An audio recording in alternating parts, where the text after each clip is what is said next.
بسم الله الحمد لله والصلاة والسلام على رسول الله صلى الله تعالى عليه وسلم. لكتابي نيابي مفردات ألفاظ القرآن الراغب أصفهاني أجينا وشيء أسفا كالقرآن وارد وهاتو تنجارك أفرمي الأسف الحزن والغضب معا وشيء أسف دوش تأجرته جاري إنسان غمي هي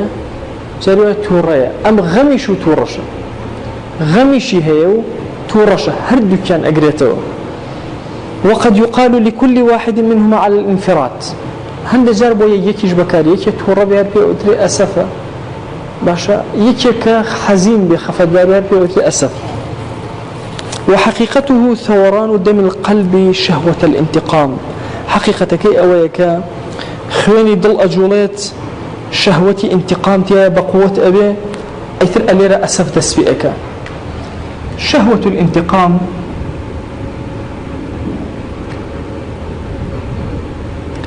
غزالي باسي الشهوة كان إنسانك إنسان شمجورك شتي هي يكيك لوانا بريتي لشي لشهواتك حيواني أجلي لإنسانها هي بطن فرج أم بيوتي بشر أجلك سبعي هي درندي باش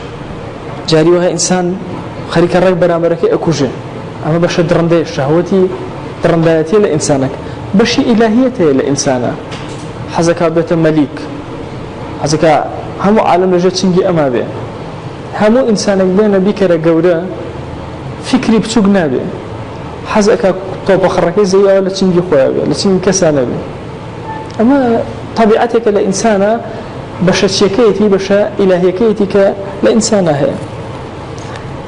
شهوتي انتقام لبشي سبوعية لإنسانه كمحاولة ككسي ظلم لك طولي بسنته جاء أو كسي كأم طولي لسنته دو بشا يانا أم بصلاتي بسرية أشكي يكسر أم تورأب لأداء يان بصلاتي بسرية ناشكي حزن وغم أخو هذا مصيبتي كيش آوايا مصيبتي واهي تود صلاتي بو كنترول كلي تورأب كنترول شيكي بلان مصيبتي وهي تنها شيء غمكت وأمنته وحد شيء تربونا أمنته تكون الصلاة بسريع ناشكي بويا شهوتي انتقام لهركسك كجولا بروتي أروا برو توربون أروا برو غضب أروا. فمتى كان ذلك من دونه انتشر فصار غضبا أجر هاتو أم شهوتي انتقاما لدلا جولا أجر أو كسيك لبرامبري وساوى ظلمك يكردوا أجر هاتو لتو كم تربو انتشر بلاو أبيته غضب اللي أدي باش أجر بوسروبو بقوة تربو لتو أفرمي ومتى كان على من فوقه انقبض أعوى باش أم شهوته أعوى خوي أجريته فصار حزنا أبيته غم باش غم يا خفت غم وخفت فرقية غم وخفت باشا هردوكي أو أبي جا سبحان الله هيش تبنية وكو غم وكو ترس أم دوانا إنسان بيركا زور عجيب إنسان دا أتبه بم دوانا تنهاش تيكيش كالرقة شارو بوبكاتو لم دوانا إيمانا سبحان الله زور سيرا مسألة إيمان رق إنسان آرامكاتو أزاني أم كونا بخاونية خاوني هي كسي طلب تو ورقريته منالك كي شغلي با خفد ناخوا تكو زاني باوكي طلب ورقريته والله إنسان أجر زور يخي أو منالك تكو زور متماني باوكي هي طبعا من الله من عليه زاني باوكي خوي بلا بطلفلين هو أعلى هرواية زاري وهي أحمد يكرم على باوكي وتو باشي أم شاري سيدي بليولي بكا وزاري وبلي بكاراتي وشتياتو باشي باطيقة كبير جلكار جوي توزع الشورى الله بقوله وزين باشاك يربي باش طبيعتي منال أهوى إنت المرحلة كمنال على تخاباك موت شون بيرك أنت هنازع نبجي كخوي بيره بي على بخوا برباكم عقل وبشون باكم كم إنت أتورجيان برا سبحان الله أهوى يعني سور رجيان باو قدوي مناله بالضبط أهوى حزن تنهاشته شارسيك أو متمانة بقوتي بخوا كبر ظلم ليك أو تشاو كان برزكيته بس على أو كسي كمظلومي أو لحظة كظلم اللي كراب زانت وسركت شون كخوا خوي بجوابيت يكسر رب العالمين بجوابي يترتو طاوب بشتكي بهس بس بوليسي بيه زور ضعيف بارك الله بيه اللي يبلا أدي الله بودرو هم البصر شو هم أرن بو خو بناي خوي نهاتو بناي خوي بفلاقيه كين بناو يك دولة وقصك باشا بشتكي زو قايمي إمش لبر بشتكي نادر يقصب كين باشا دي بالضبط أهوايا والله كحزن وغم وخفت وأمان الروتي كبشت بخوا قايم بزور أهرام بزور بشت بخوا قايم برك أهوا أتشمي بويا أم حالة الشهوة انتقامي لإنسان كأروى كتواني هبو طولي خويا كاتو طبعا تورا أبيو جارية باوكي لمن الله تورا أبيو رجلي أدا باشا تشكد صلاتي بسريع هي طلاب أقرد صلاتي نبو باشا أبيت حزن باشا غم أخوة ده صلاة مرجني هر مادي جوي لو أشي لما ديها بتواني طوابي كوجي بلام حياة كردن هي شرم كردن هي شتي زور هي والدي أكا كرد لي أقري على بيارك لقال كسي كتير على كسيتيكي بقوتي هو لو كسي كتير أبو بمقالي كسي كتير لمستوى أو أنا أبو على ويستي قسك نفر دمي قلوتي تو هيش قسمك على هيش قسي نكرد على دواي توزك مرت على دواي كدراسين أجر يك كلمة شيء بتاع يك كلمة لما مرنا كرس قاعد يقول باشا يك كلمة شيء نود ما يعنيش باشا أو ده انقباض كوبوة أو شهوتي انتقام لنا خايكسل أبت انفجاري داخلي بيزور كاد إنسان لكاتي حزنا شيت أبي كغمي كي زور شيتي أكا أقول أخوينا مني ولذلك سئل ابن عباس عن الحزن والغضب فقال مخرجهما واحد واللفظ مختلف برسيانا كلا ابن عباس باشا حزن وغضب شيء وتي شويني درسونيان يكشوينه لإنسانا اللفظ كان ينجاوزا واللفظ مختلف فمن نازع من يقوى عليه أظهره غيظا وغضبا هرش كسي منازعي كسي كأم لو بهيستر به باشا بتوريدري أبره ومن نازع من لا يقوى عليه أظهره حزنا وجزعا أجر منازعي كلا كسي كتواني بسري أن أشكا أبيت غم وخفتو أو أنا الناخي أمنته شاعر الشعر هنا وبهذا النظر قال الشاعر فحزن كل أخي حزن أخو الغضب غمي همو برايكي غم بريتي لبراكي كتوريا باشا غمي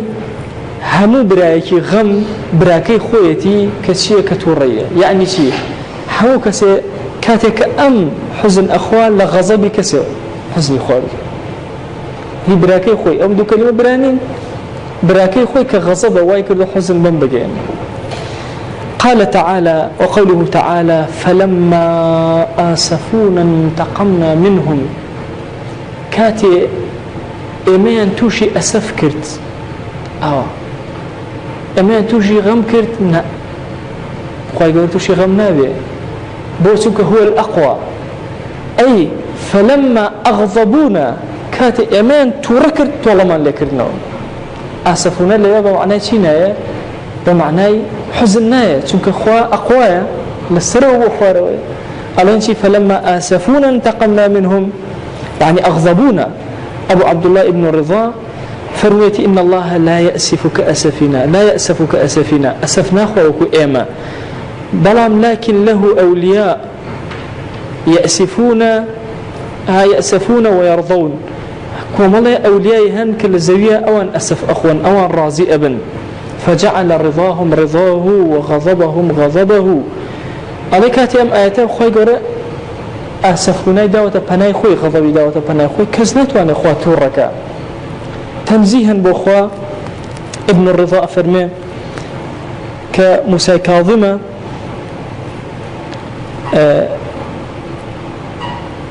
موسى كاظمي كلا علماء ولا أولياش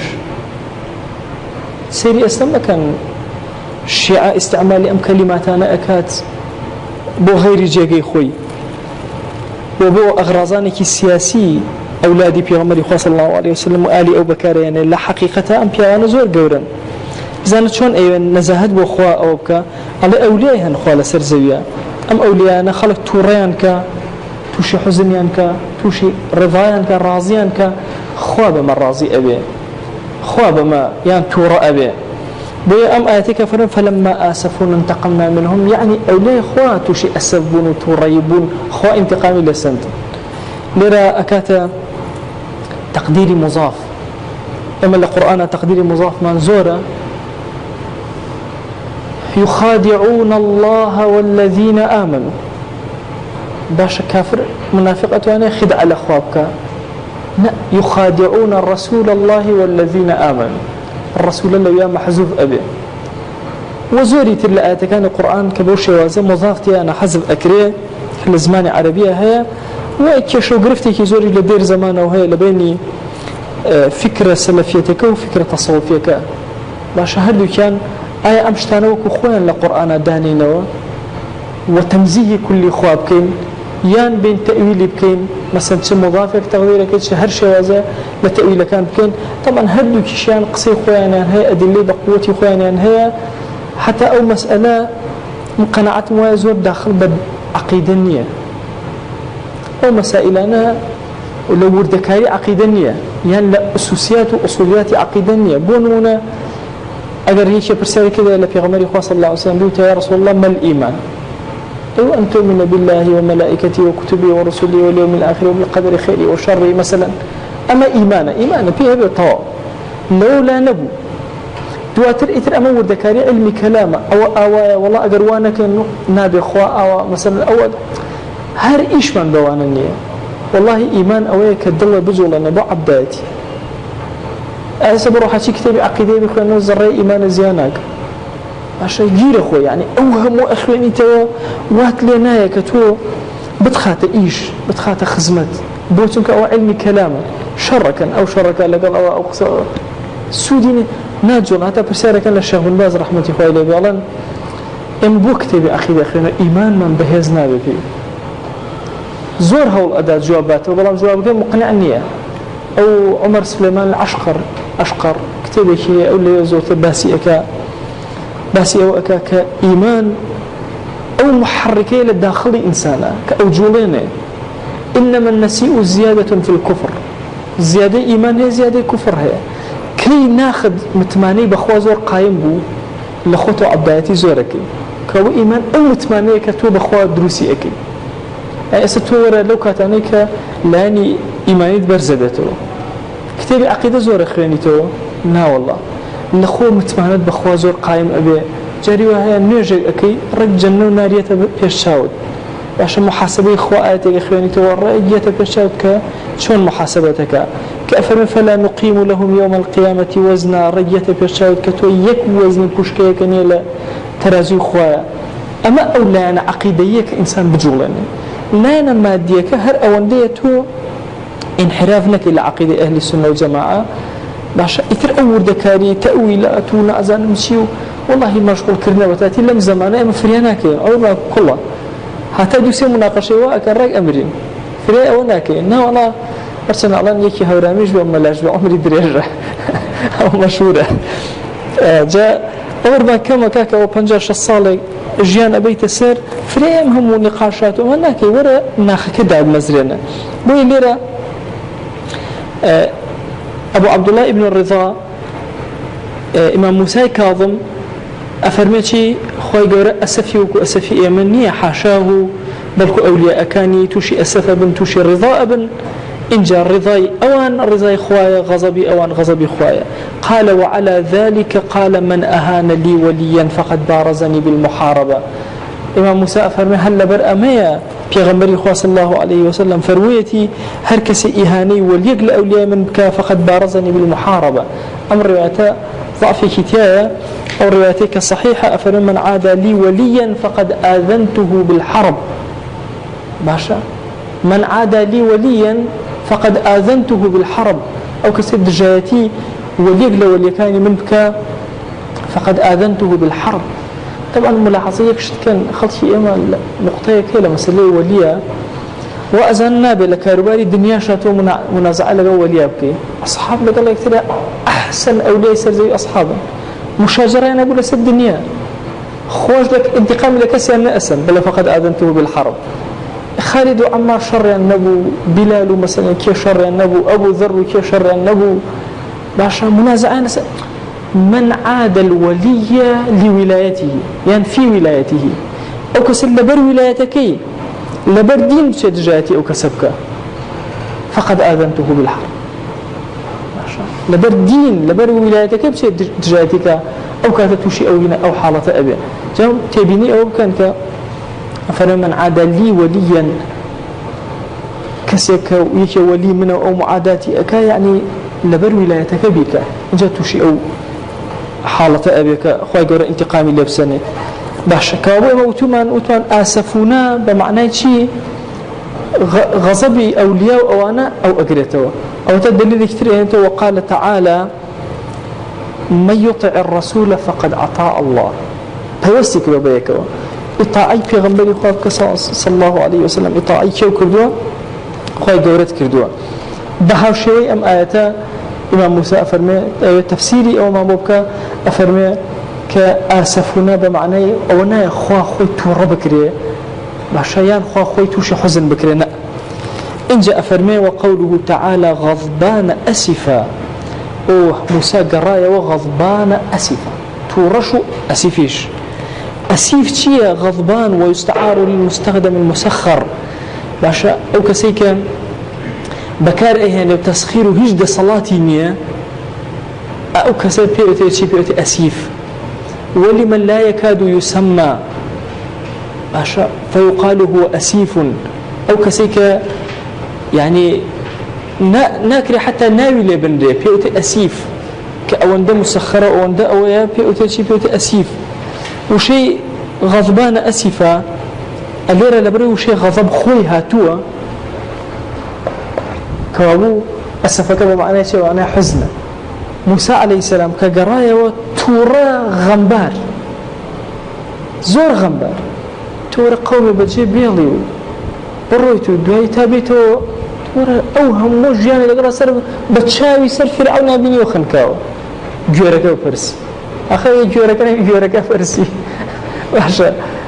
يعني على كمساهاتو أما يبيني هاي كرة هاي بو خاطري خوا بتشاوي خوتان بيني تهدئ ونروني لو شونا أوبرو خوا فرعوني آخر والله أما بو هرش كسيق ليه أم حالته تواو جاء سبحان الله إنسان هلكات السر مرقى الله ربي رجعوني لعلي أعمل صالحا بو خوانا يجرته والله أقر شاكي بدا يجروا باشا عند العلماء فرم الرحمي خوا أوايا الرحمي خوا وندقوري أقر أمكس شاكي بأيجروا بس طبيعتي إنسان أوايا هل أوانا بيتشي كيليا بوديوا بس قاتوا بس مكي خوي دوستك من الحال خريب بمريو إخوايا يو كاكا وتي أمور السري كيليا بخوا وضع إزاش برزا باشا بابروم كتشوم سيرة كم كاكا قرآن الجورة كاري دانا هابيرة كان دائرة دوسي بشتي دانا وداينا وريكلو تقبل الجولة داكا بركاكا بروكاس بيكوب كور واز بركاس بيسي بخوا كاس بشتي تيادي كاكا نيوش أكريا قرآن يخلون كورا وتم برقا ناقري شوار زهر خويتا بازار ورا بقصة كبير ورا باشترا اللهم العب دائما ورا أشترا تقول لك الخومة هنا بو إيرا ورده والله واني بيانا سوشتنا تريادا هو سوك طبيعة إنسان سبحان الله أو هاي يعني هر أول ده أو جاب بنو إسرائيل بلاتنا وسير نبي والله حر ضلي موسى باشا معه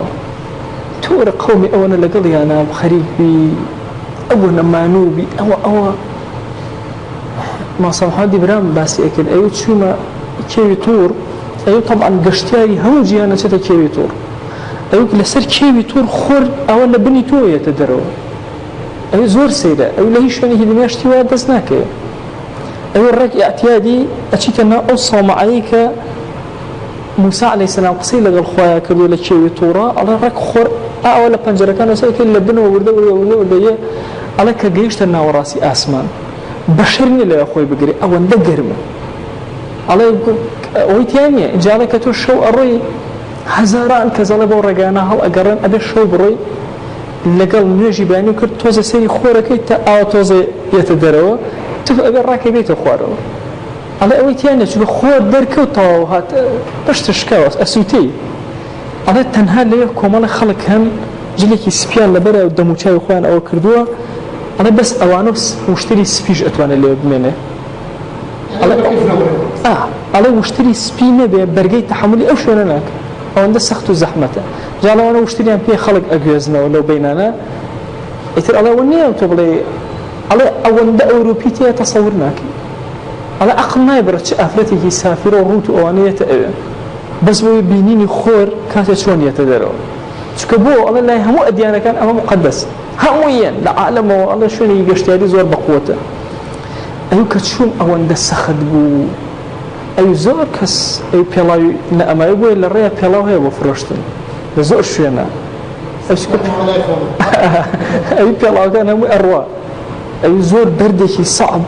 ئەو بیرم کردەوە وەڵڵاهی موسا بۆیە ئێری هەڵبژێرە بۆی بەنو ئیسرائیل شوێنی نەکەون لكن بەنو ئیسرائیل زۆر مستەبد بوو ئەوانە سەرەبێ بەرگە بگرێ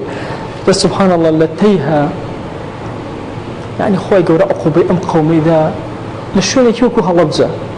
هەر ئەڕۆشتن و تێپەڕیان نەئەکرد ئەم قەومە هەمووی ئەڕۆشت ئێوارە هاتنەوە لە عینی شوێنی خۆیانە سەرگەردانی کردبوون 40 ساڵ لەم تەیها بوون